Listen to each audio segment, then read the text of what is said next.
Liz, on November 23rd, you finished 7th in the $2,500 main event at the APPT Macau. And then 2 days later, you reached your second APPT Macau final table, taking 8th in the $15,000 High Rollers event. Tell me about it. Well, let's just say it was a very interesting 2 events in Macau, especially. I was really, really determined to make it to the final table, especially winning, because that's part of my, what you call soil, you know. And also, if I were to make it to the final, you know, it would also help my charities as well. So it just, everything was a win-win situation. Right. As an Asian American player and someone who's done extensive charity work, how special was it to have a performance like that there in Macau? Well, it meant a lot because, you know, Macau is part, because my dad is Chinese, and so, and recently he just passed away. So it was more of a motivation, you know, and kind of like I wanted to make him proud, and, you know, so I put all my strength in theirs. Oh, you did a good job. Mm-hmm. What are your hopes for poker in Asia right now?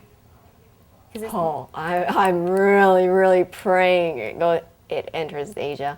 I'll probably end up moving there. If it does, I'm moving there. I'm leaving Vegas, I'm leaving LA, I'm leaving London, I'm moving to Macau. Maybe we'll all go to Macau. How much fun would that be? No, you guys can stay here. I'll move.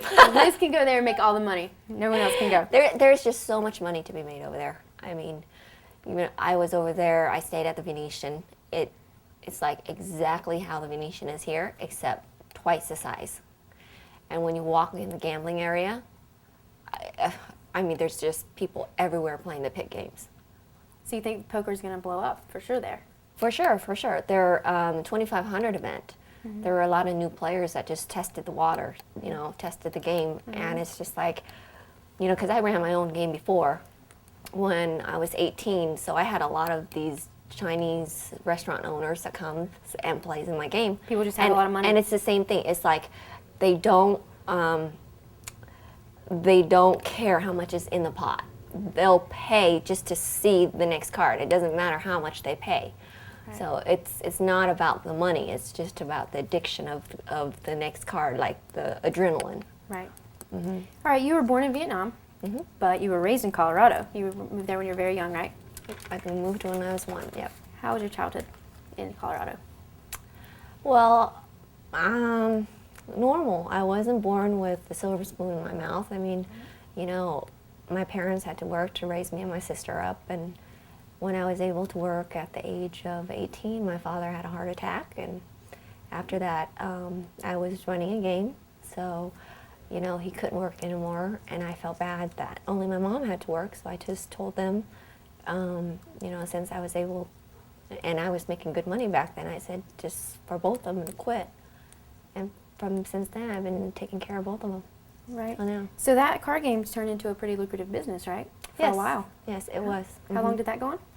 Went on for about 2.5 years. And then after that, when I turned 21, I decided to go and deal at a casino. Right. To get more experience, to become pro, because that's the only thing I was interested in. I mean, anything else, it goes in one ear and comes out the other. Then after doing that for about a couple years, I felt I was good enough, so I went full-time pro. And you said dealing was like the best experience ever for you, right? To learn poker. Yeah, dealing, yeah. I learned a lot. I mean, you know, after sitting there dealing thousands and thousands of hands, and before they turn over their cards, you're guessing what their cards are. It helps a lot. Now back to this home game that you had going on. What games did you have? I had 2 Hold'em games, 2 20-40 Hold'em games, and then I also had a Pai-Gow tiles. Right. But the first game you ever learned was Chinese. Yep. I learned Chinese when I was 13. And when did you start learning Hold'em? When I was 18. And then the big turning point in your career, like you said, is when your dad suffered a heart attack and you decided you were going to take care of both your parents. Do you think that was a hard decision to make? Do you think it was harder to make money because you had other people to take care of? No, at that time I had to say I was making a lot of money at my age. Really? But yeah. Owning a home game, you know, even though I busted my butt off, you know, staying, sometimes I have to be at the club probably 2 or 3 days. Yeah, and just sleeping here and there. 2 or 3 hours, you know, just taking a quick nap here and there. But, you know, at that time I was making money, so I didn't really think about it. And you mentioned the other day that the game got hot. When you mean hot, does that mean you had to stop because you might get in trouble? Yeah.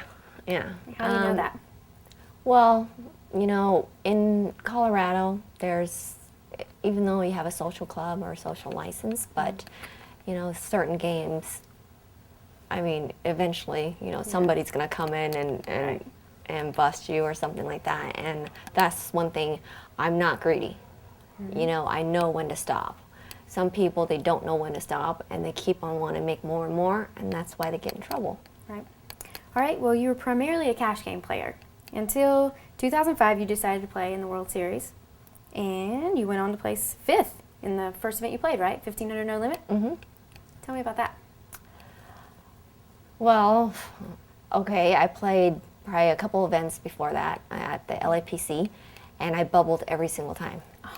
Every time. I mean, one to the money, and I got so frustrated. I mean, there's my game downstairs, a 4 and 800 game, and I'm upstairs, you know, grinding my butt off for like 12 hours and getting nothing. But at that time, I was playing more like a cash game. It's like I wasn't thinking about making it in the money. I was just going for the win. It's like, you know, I didn't care whether I bubbled or not. But then it doesn't work that way in tournaments, and I didn't get that before. So then I told John, you know, I would, every single time that I bubble, I'd go and I'd start whining, and I'm like, you know, I'm never playing it again. And he just laughs at me. And then in 2005, he just said, you know, you should try out a couple of the smaller events. And if the same thing happens, then okay, then, you know, then don't play it anymore. And so I said, okay. I said, I'm going to play 2 events. And if the same thing, I'm never, ever going to touch tournaments again. And of course, I made it to the final table, and I got hooked. Yeah. So how do you explain that instant success for the first tournament? I think John had a lot of help. Was he a lot of help in that, or No. No, I mean, I can still remember the only thing that was in my head when it was time for, like, we're going hand for hand, and we're on the bubble. I kept on saying, I gotta break the ice. I gotta break the ice. Because it's happened to me a couple times. And I was low on chips. But then I hung on. Then after you know, somebody busted out and I was in the money, then I started catching hands, and I just played and got to the final table. Yeah, you've been quoted as calling John a true friend. What's your bond with you guys? Well, John's my best friend. He, you know, we're like brothers and sisters.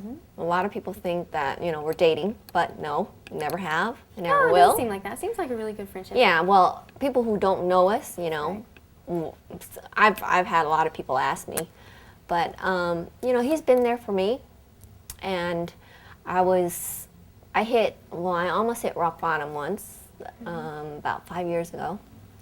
And he was there to lend me the support, and I really, really appreciate that. And then from that point on, him and I became really, really good friends, and we did a lot of things together. We did charity together, and then it just, I mean... When you say you hit rock bottom, does that mean in poker or just personal life, or...? In poker, yeah. I almost hit rock bottom, yeah, due to a relationship issue. Both personal and poker. Yeah, both. You know, I wasn't, you know, in the right frame of mind to play my game. So I was playing my 4 and 800 game like I was playing 4-8. I lost probably 400,000 or 500,000 in 1 month. Wow. Yeah. And so, you know, John was there, and he offered me like mental support, you know. Basically, he just gave me advice and said, you know, if you need help, I'll help you. And he said, you know, why don't you just turn the pain that you have into strength, because I believe in you.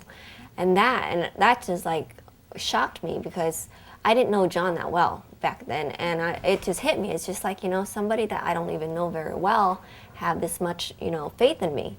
And that's something that just woke me up. Like, you know, you better get your act together. Yeah, so nice. He's helping me in that way. It's nice to have a friend like that. Yeah, for sure. Yeah.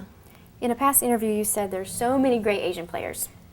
And you said that some of them don't get the exposure I do, and in some ways it's unfair. They deserve more. Why do you think Asian players don't get exposure? Well, first of all...